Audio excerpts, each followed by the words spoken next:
Welcome, here I've got Xiaomi Mi 10T Pro and I'm gonna show you how to turn on and off the camera leveler at this device.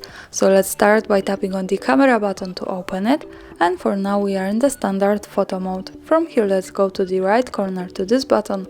When we tap on it, we get access to more options about the camera we can manage. Now let's focus on this button from the right with straighten.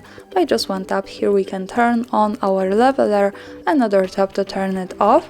As you can see, the yellow color suggests us that this is turned on now, and also here in the camera preview we can see this leveler. This is useful, for example, when we want to keep our photographic topic straight at the picture. And this is how it works.